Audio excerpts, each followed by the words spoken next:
The Buffalo Bills reporting encouraging signs as Hamlin fights for his life in intensive care. His on-field collapse, a shocking moment that has transcended sports. But is it enough to change the game? As the nation collectively holds its breath, tonight, encouraging news about Damar Hamlin. The Buffalo Bills are reporting that the 24-year-old safety is showing signs of improvement. It seems like everything's going in the right direction, and just hoping out for the best for him. Just want to get better. Hamlin remains hospitalized in intensive care after suffering cardiac arrest, but friends and family say the pro football star is a fighter. He's still here, he's still fighting, and he gets a chance to see this tremendous outpouring of love and support that he got for him. In a sport where injury is almost routine, this was clearly different. It sent chills through my body when I was watching it, and all I did was just sit there and pray for him, because that's all you can do. This is a defining moment in sports. We're going to look back at this and say, like, man, this shifted how we approach athletes. It shifted how we talk about the athlete. The sports world and the country felt like it came to a standstill during Monday Night Football as Hamlin's team, the Buffalo Bills, took on the Cincinnati Bengals. Hamlin collapsing just seconds after a tackle, his life suddenly in jeopardy. It's D-Ham, Damar Hamlin 3, whatever you call me. It's draft day right now. We about to do a full day in their life, man. The nation now learning more about Hamlin, who documented his draft into the NFL on social media and YouTube. What's up, Coach? How you doing? Yeah, I'm ready to work. A proud Pittsburgh native, this is just his second season in the league. Nobody has a bad thing to say about him. All those guys, they all love him. Absolutely love him. End of story. It happened with just 6 minutes remaining in the first quarter. Bengals wide receiver T. Higgins caught a pass and took off. Hamlin, the Bills' safety, ran over, tackling him. The two fell to the ground before Hamlin briefly stood up. For a few seconds, nothing appeared to be wrong. But then, the 24-year-old wobbles and collapsed on his back. I have watched and been involved with football since I was 7 years old.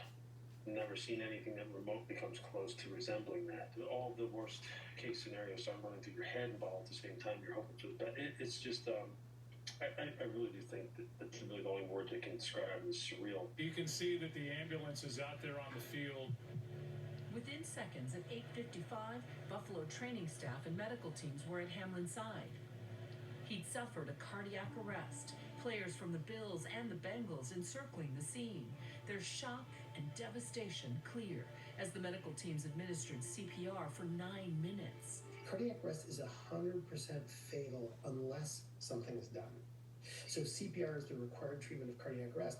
And if CPR is not provided, it doesn't get better on its own. Dr. Benjamin Abella is an emergency medicine physician at the Hospital of the University of Pennsylvania. He specializes in cardiac arrest. I think really, at the end of the day, he's alive today because of the early and aggressive application of CPR. The medical staff on the field also used an AED device to shock Hamlin's heart. In the past, defibrillators were really things that only medical people could use. But now we have these defibrillators called automated external defibrillators, or AEDs, and they're everywhere. They're in airports, train stations. They're sort of like fire extinguishers in that you don't need them until you need them. By 9:10, 15 minutes after Hamlin collapsed, he was loaded onto an ambulance and taken straight to the hospital. And I rushed into the studio to see what was going on. Brandon Marshall played 13 seasons as a wide receiver in the NFL. He's seen a lot of hurt players, but not like this. My 13 years in the NFL, 20-something years collectively, from Little League to high school football to college football, never experienced anything like that, never seen anything like that. At 10 p.m., a little more than an hour after Hamlin's collapse, the NFL took the unprecedented step of postponing the game due to an injury. Tell me what your reaction was when you saw Damar in that situation. When you see players crying, and I'm getting goosebumps thinking about this moment again, when you see players crying, holding their face, embracing each other, you think about life. The truth is, some of these guys, and even some of the support staff out there, some of the fans in the stadium, some of us watching, there's so many people that will be traumatized forever. At the hospital, Hamlin was put on a ventilator and sedated. He was taken to intensive care and listed in critical condition. we appreciate all the prayers and support we've been getting from like people all over not just the country but the world. It really means a difference for my family to see that, and I know it'll mean a difference to Mar when he sees that as well. Dr. Abella says it's likely too early to know the exact cause of Hamlin's cardiac arrest, but as a specialist, he has an idea. One likely possibility is that he suffered an entity called commotio cordis, which is when you get a direct blow to the center of the chest. In a very, very small and rare set of instances, it can actually cause someone's heart to go into an arrhythmia where it suddenly stops. To see your teammate falling like that is incredibly difficult. Chris Pronger, a retired NHL Hall of Famer, knows exactly what it's like to collapse from a cardiac arrest mid-game. I blocked a shot and it hit me directly in the heart, and what created what is known as commotio cordis. It hit me in the heart right in between heartbeats. You know, in the video you can see me kind of stand up, stumble a little bit, and then fall. And next thing I know, I woke up 20 or 30 seconds later, staring up at the rafters. He recovered and played another 15 years before retiring. Pronger took to Twitter to send his support to Damar Hamlin.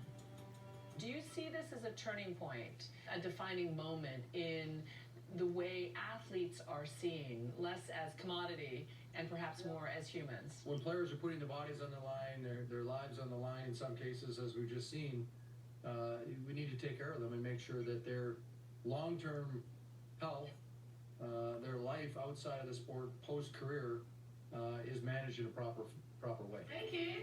Like Pronger, millions of Americans flocking to social media to show their support for the 24-year-old who regularly posted about his life, goals, and family. His parents were just 16 years old when he was born. In high school, his family expanded, adding little brother Demir. You know, his brother was always around the facility. You know, so they're just like Pitt family. You know, it's all of us. Kenny Pickett, the Steelers' starting quarterback, played with Hamlin at Pittsburgh, and the two became friends. But Damar, you know, he's an unbelievable person. Does so much for the community. A guy from Pittsburgh, stayed home, could have went anywhere he wanted to. Just an all around, you know, great person, great family.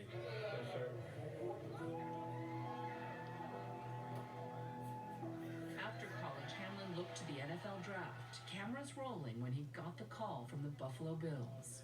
Hamlin always had dreams beyond football. He started his own foundation called Chasing M's, short for Chasing Millions, which he explained on the Bills' YouTube channel. Chasing M's was kind of like something I started back in high school. It was really just like a slogan or a motto just for me on like me pursuing my dreams to get to the NFL, you know. I'm chasing M's. I got to college, you know, kind of got more like business savvy, and I kind of first turned it into like a clothing brand just to spread the word on it. And then leaving school, I started a foundation, and the first thing I did once I declared for the NFL was have a toy drive back at home for the kids. So today, we got the toy drive going on, just to have an event where kids can come out, get a toy, just have good vibes. Hamlin vlogged behind the scenes on that very first toy drive. His foundation, now the place where people are showing their support. This year's toy drive now over, but fans have donated $7 million on the foundation's GoFundMe page. Just hoping that this is a situation where he's able to move on from it, recover from it, have a long, healthy, happy life, not even talking about football. At the end of the day, like there's sometimes when we need to say the entertainment has to stop. We gotta put the person first. We gotta put the human first. And I think that's where we're at here. Just keep praying. The next 24 hours are critical. D-Han, we love you. We should note NFL executives are still discussing how to proceed with the Bills-Bengals game and have not made an official decision yet about rescheduling. The league says the focus remains on Hamlin's health.